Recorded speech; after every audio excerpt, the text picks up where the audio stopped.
An insider has just dropped a bombshell trade report surrounding the Toronto Maple Leafs, surrounding a surprising name. I'm going to break down exactly who that is. This report changes the outlook of the Toronto Maple Leafs this offseason. We're going to break that down, as well as some interesting other updates that you're going to want to stay tuned till the end for, folks. There's a lot to go over today, but before we get into it all, if you're a part of the percentage who aren't subscribed to the channel, this is the place to be for daily Leafs content, so make sure to hit that subscribe button. If you're a part of the 71% who aren't subscribed to the channel, ladies and gentlemen, there's a lot to go over today. We had videos coming out about, John Tavares and things like that. Darius, we spoke yesterday briefly, or the day before yesterday rather, on Brandon Carlo and a potential trade there, following some reports by Elliot Friedman, following some rumblings going around, but nothing confirmed.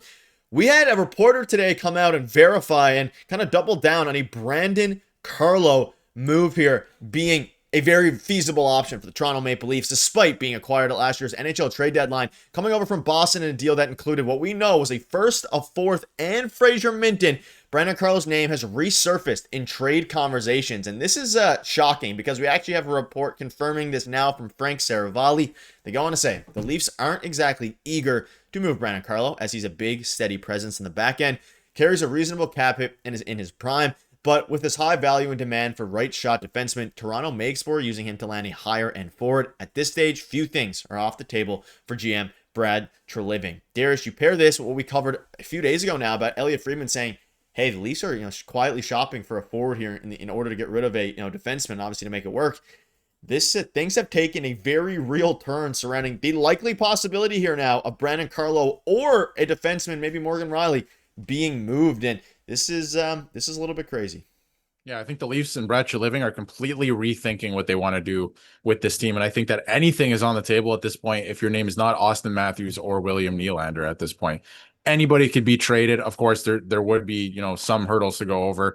If it was Morgan Rielly, you do have to ask him to waive his no trade clause. But this is very interesting. We were talking about this the other day, that a team like the Buffalo Sabres, for example, we were talking about specifically with JJ Peterka, you could get a great young forward back to add to the forward group in exchange for a right shot defenseman, which they could use. And the Leafs have a lot of at this point. Like, the defense does look a lot better for the Toronto Maple Leafs. And if you said that 6 years ago, or even 2 years ago, right? Like, nobody really thought that was going to be the case, but Brad Treliving's done a good job rebuilding this defense. You have Ben Danford on the way as well in terms of right shot defenseman. Obviously, I don't think they're looking to move him, so he's on the way up as well. Maybe they are looking at moving Brandon Carlo because, yes, you gave up a lot for him in Fraser Minton, and the fact that you have no center depth right now, if John Tavares doesn't come back, is a little worrisome. Of course, that first round pick, but there's retained salary to Brandon Carlo as well. So if you are looking at moving Brandon Carlo, he's really attractive to a lot of teams. You can do that. You get a great young, skilled forward in return in JJ Peterka, if you were thinking of that. If not, another forward, right, to help with the forward group. It could be a tidy piece of business depending on who's coming back the other way, because then it would turn into, a player who's going to make an immediate impact on the team at the forward position for Fraser Minton and a first round pick. So that could make some sense depending on who that is and how they're thinking about it. That being said, I will say it doesn't sound like they're actively shopping Brandon Carlo. Like, I don't think he's on the trade block and they're actively trying to get rid of him. But I do think that, his name could pop up in some trade rumors as we go along here in the next couple of days as a thing to kind of throw in there to get another skilled forward, because as we've heard, it doesn't sound like the Leafs are going to be too active this year in free agency versus, 2 years ago and last year. It's going to be more so via trade. So I do think his name will pop up a little bit more as we go along here. A lot of teams are looking for right shot defensemen, but I don't think it's a situation where they actively have him on the block and they're saying we're trying to get rid of him. I don't think that's the case. I'm sure they would like to keep him, but in this league, we got to give to get. And he was also named in an article regarding trade targets here around the NHL. And Brandon Carlo, there's a lot of smoke. Where there's smoke, there's fire here, especially with Brad Treliving. 2 years left in his contract at $3.4 million, a bit of a steal of a contract. Scoop, Carlo's name's popped up in conversation in recent days, even though he was just acquired from the Boston Bruins. To be blunt, Toronto really isn't itching to move Carlo. He is a big man who has reliable depth. At least may be able to parlay Carlo at a premium position into a higher end forward to add lineup. A few things are off the table. So that's kind of the full scoop about that. This, it's interesting. And regarding Brandon Carlo, we talked about this, actually ad nauseum on the live stream there the other day. If the Leafs were to trade Brandon Carlo just months after acquiring him, they had better be sure to their backup plan is to sign another defenseman in free agency and to make sure that is locked up. We all know tampering exists, so unofficially sign / seal before a trade. I want to dive into Aaron Ekblad now because this makes Yep. even more sense. You would almost be swapping Carlo for Aaron Ekblad and then swapping Carlo also for a forward. So you're basically getting, in theory, forward back and then getting Aaron Ekblad in free agency. It is an extremely interesting idea. And this is something that when you hear words like nothing is off the table for a GM like Brad Treliving, this is what I'm starting to think of. Just ways where you completely go off the board here and just make a blockbuster move to a degree, acquiring all these players. If they get rid of Brandon Carlo, I'm pretty confident that Brad Treliving, that team like the Leafs, who haven't had a great defensive core for years now, finally get one. If they're going to move off of Carlo, or Morgan Rielly for that matter, you need to get someone like Aaron Ekblad back in the group, and I think that this would be a very intriguing yet difficult thing to pull off, but it's really what puts all of this together, because if you just rock Philip Myers out there, then you're in for a bit of a scary affair. But if you replace him with a guy like Aaron Ekblad, or maybe somebody a bit lower than that on the lower tier, you're in a very good, very good spot, and then all of a sudden this team's a serious threat.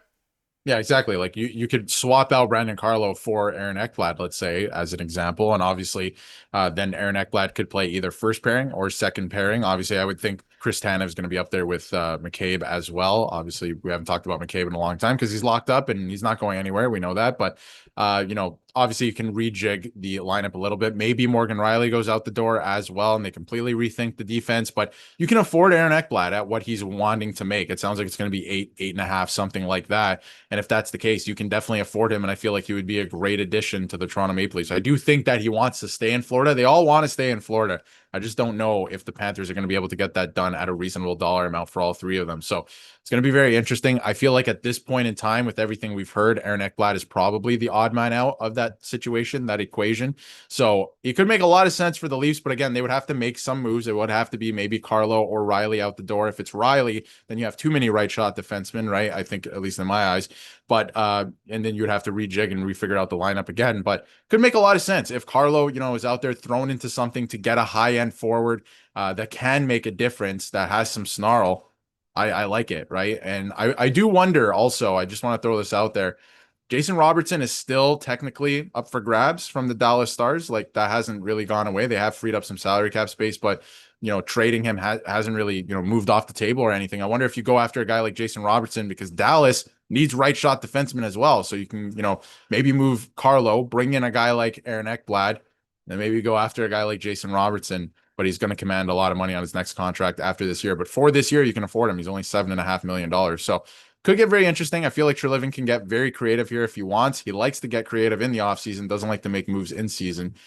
So could get really crazy, but again, I don't think they're actively trying to shop Carlo. I think they'd be fine keeping him, but you have an opportunity to completely rethink a lot here and go after a big fish on forward. Yeah, and even if you trade Brandon Carlo for a forward like you're mentioning, which James Myrtle also came out and said at the bottom there, the Leafs are open to moving a defenseman. They also, of course, some updates. Feel free to pause about John Tavares and Matthew Nyes. They're also looking to potentially have another Mason Marchment come up. So they're very active in the trade market. And of course, we had a video yesterday on the John Tavares front. If they're unable to get a guy like Aaron Ekblad to replace Brandon Carlo, there is still some other options available that aren't quite as good, but guys like Nick Perbix, who are going to be, I think, officially going to be free agents at the start of, July 1st, the start of free agency, like that would be a decent replacement. And depending on the fit, you could find some diamonds in the rough that are actually good NHL players for sure, as opposed to, not saying Philip Myers is bad, but I don't have faith with him being an everyday player. Things like that could be very, very interesting. And I mean, again, this was the initial report that we covered a few days ago regarding, the Athletic and, with Mitch Marner being gone, Brandon Carlo being linked, and things have only started to pick up from there. And once again, the Leafs linked to a JJ, Peterka deal, which would make some sense here, but also kind of by doing this, you immediately have to make another move, and it makes Aaron Ekblad all the much more clear. But ladies and gentlemen, that'll wrap it up. Let us know down below what your thoughts are. You guys are fantastic. See you later.